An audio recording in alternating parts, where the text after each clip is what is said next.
Ça m'intéresse d'aider, en fait, tous les adultes qui gravitent autour des enfants à bien les soutenir pour qu'ils développent une attitude positive envers la nourriture, l'alimentation, qu'ils grandissent bien, qu'ils apprennent bien, puis qu'ils développent des belles compétences de littératie alimentaire pour devenir des adultes autonomes.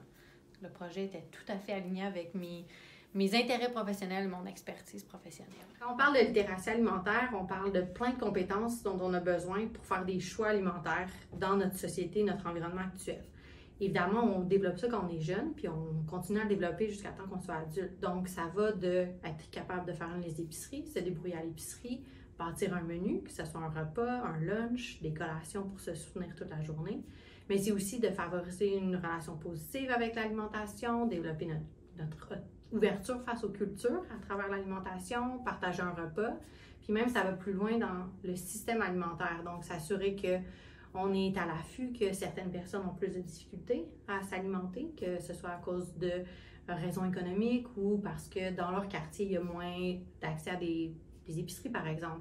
Donc, toutes ces composantes-là, ces compétences-là sont super importantes à développer. Puis ça commence très tôt à l'école, puis ça se continue pour avoir des adultes, en fait, qui sont autonomes, compétents, puis qui peuvent vraiment bien se nourrir. Alors, j'ai collaboré à la création du référent Éducamiam parce que je suis très sensibilisée à l'importance de favoriser une saine relation avec la nourriture et des saines habitudes alimentaires chez les enfants. On sait que les habitudes alimentaires qu'on développe à l'enfance sont susceptibles de nous suivre à l'adolescence, de nous suivre aussi à l'âge adulte.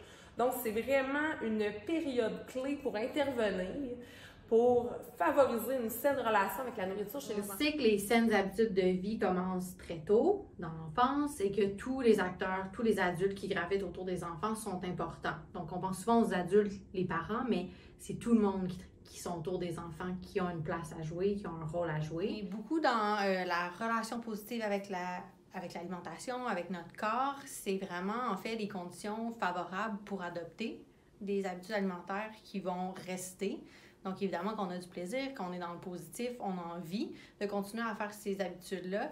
Et on sait que quand on a une attitude positive, donc une relation positive avec l'alimentation, bien, les conséquences, en fait, sont bénéfiques sur plein de facteurs. Donc, pas juste l'alimentation, ce que les jeunes mangent, tout ça, mais également aussi leur désir de se développer, de se réaliser, que ce soit à l'école ou plus tard dans la vie, dans leur vie adulte et leur carrière. Bon, le développement des saines habitudes alimentaires chez les enfants, ça passe par toutes sortes de processus. C'est sûr que d'avoir des modèles de saine alimentation autour de soi, c'est un facteur clé, que ce soit à la maison ou à l'école, d'avoir des personnes qui nous parlent positivement de l'alimentation, qui utilisent une approche bienveillante, où il y a le moins de pression possible. On sait que d'être dans l'encouragement, encourager la découverte de l'enfant, l'encourager à se faire confiance, à écouter ses préférences, à respecter son corps, tout ça, c'est un gage du développement d'une saine relation avec la nourriture à l'âge adulte. On sait que l'exposition précoce à une variété d'aliments, ça va jouer beaucoup dans le sens que notre palais s'habitue à toutes sortes de goûts, on s'habitue à toutes sortes de textures. Donc, d'avoir accès à une variété, une diversité d'aliments, ça va jouer beaucoup sur nos saines habitudes alimentaires. Les adultes ont à cœur le développement des enfants. On veut la même chose. Et on sait qu'il y a des attitudes qui ont un meilleur impact, qui fonctionnent mieux que d'autres pour justement aider les jeunes à se développer puis à développer des saines habitudes alimentaires. Puis on parle de pratiques qui sont démocratiques, qui vont vraiment venir soutenir l'enfant dans son autonomie, dans ses choix, même tester un peu les différentes conséquences, si on veut, de leurs actions pour vraiment faire des apprentissages puis justement être dans cette autonomie-là. Donc, on sait que les approches démocratiques tendent à mieux fonctionner que, par exemple, les approches autoritaires où là, on est un petit peu plus dans des comportements qui vont des fois avoir des effets qui sont à l'inverse de ce qu'on espère, ce qui est à dire soutenir les enfants qui découvrent la nourriture à leur rythme, prennent plaisir, développent une attitude positive face à l'alimentation. Alors qu'en fait, on constate que c'est d'encourager, de soutenir l'autonomie des enfants qui est la pratique qui va le plus favoriser une saine relation avec l'alimentation. Donc, c'est vraiment pas d'être dans le contrôle, dans la pression, dans les obligations. C'est vraiment de s'en remettre à l'enfant, de l'amener à se faire confiance à son corps, à ses signaux de faim et de satiété. Fait que même si les pratiques contrôlantes sont souvent faites dans une bonne intention, en fait, on veut que l'enfant mange son lunch, on veut que les parents ne soient pas déçus, il en demeure pas moins que la pratique par excellence, c'est de s'en remettre à l'autonomie, à mettre la responsabilité de se nourrir sur l'enfant. Il y a différents aspects sur lesquels on mise, puis on veut vraiment inciter les gens à réfléchir. Un, c'est de faire équipe avec les parents, donc vraiment qu'on ait cette équipe-là des enfants, des parents, puis de l'équipe école pour justement avoir les meilleures conditions. Donc, on parle de assez de temps à l'école pour justement pouvoir se poser, manger, prendre le temps de partager ce moment-là avec d'autres. On parle de commensalité, c'est aussi ça, l'alimentation. Ça nous permet aussi d'avoir une meilleure écoute de notre corps, de nos signaux de faim, de rassasiement, de savoir quand arrêter. De prendre plaisir aussi à découvrir selon notre boîte à lunch, à notre rythme, donc sans pression externe, parce qu'on prend pour acquis que la responsabilité du contenu de la boîte à lunch, ça a été déterminé à la maison avec les adultes, donc les parents. Donc, il y a très peu de bénéfiques rendus à l'école de donner des commentaires ou d'ajouter des règles sur le contenu de la boîte à lunch parce qu'il y a un petit peu trop tard. Si on veut vraiment travailler avec les parents, ben on peut faire des liens avec des outils du Guide alimentaire canadien, par exemple. Mais une fois qu'on est à l'école et que l'enfant a son lunch, ben on veut vraiment l'accompagner à son rythme pour découvrir ce qu'il y a à l'intérieur, découvrir peut-être des nouvelles saveurs, des nouveaux aliments éventuellement, puis aussi développer cette autonomie-là, faire en sorte qu'un jour les jeunes fassent leur lunch eux-mêmes et donc vraiment développer leur littératie alimentaire. Les personnes responsables de préparer la boîte à lunch, c'est-à-dire la famille, les parents et les enfants, ne sont pas les mêmes que les personnes qui supervisent la prise alimentaire. Fait que ça peut créer toutes sortes de conflits dans la tête de l'enfant où, avec mon parent, on a cuisiné des bons muffins, on a eu du plaisir, c'était vraiment un super bon moment. Puis après ça, j'arrive à l'école, puis là, il y a l'intervenant qui me dit « Oh, ton muffin n'est pas bon pour la santé, il y a des pépites de chocolat là-dedans, c'est pas super. » Fait que ça crée toutes sortes de mélanges d'émotions dans la tête de l'enfant. Fait que c'est pour ça que c'est important de coordonner les pratiques des parents, de la famille, avec les pratiques des éducateurs et des intervenants.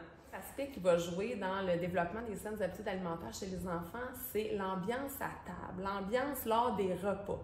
Fait que si j'ai le temps de manger, si je mange dans une ambiance détendue, relaxe à l'école, où les intervenants ne sont pas des polices, viennent pas mettre de la pression sur ce que je devrais manger ou pas manger, si je devrais prendre une bouchée de plus ou l'autre, si je sens que j'ai le temps de manger, si je sens qu'on respecte mon rythme, hein, que ce soit mon rythme de prise alimentaire ou mon rythme de découverte, moi, à quelle vitesse je suis prêt à essayer des nouveaux aliments. Est-ce que ça me prend 5 fois, 15 fois, 50 fois, 100 fois? Fait que si je suis dans un climat, un environnement social où je sens qu'on me respecte, qu'on respecte mon rythme, qu'on respecte mes préférences, c'est sûr que ça me met dans un état d'esprit plus ouverte, plus curieuse.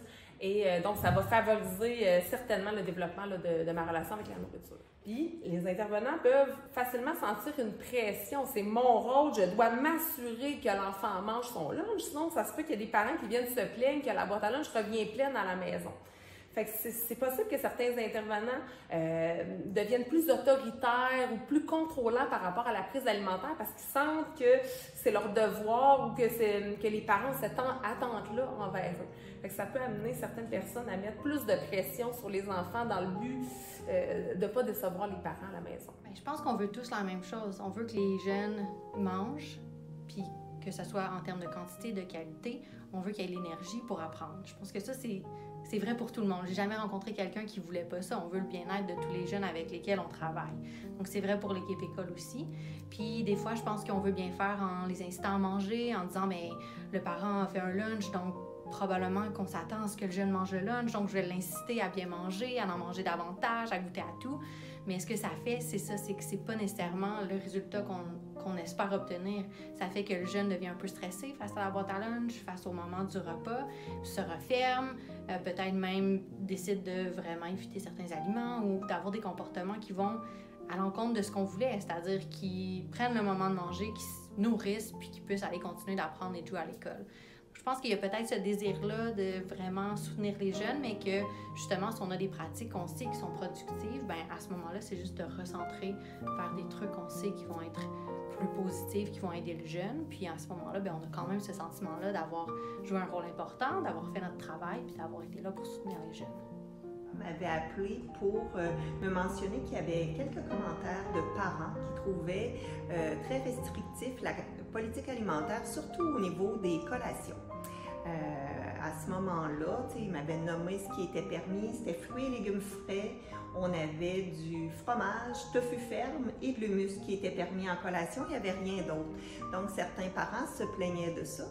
Fait qu'à ce moment-là, j'ai parlé de la formation ensemble pour des repas plus conviviaux qui parlent entre autres du partage des responsabilités entre les adultes, les enfants au repas, que la gestion de la boîte à lunch appartient aux parents. Donc, il y a eu de l'intérêt pour cette formation. Le directeur, ils ont vraiment embarqué là-dedans. Ils ont dit oui, c'est vers où on veut s'en aller, mais on va y aller étape par étape. Donc, on a commencé par former un comité là, sur la politique alimentaire qui est devenu comité sur les saines habitudes de vie. Puis, en 2020, l'année scolaire 2022-2023, j'ai offert la formation, encore ensemble pour des repas conviviaux, mais là, avec tout le personnel du service de garde.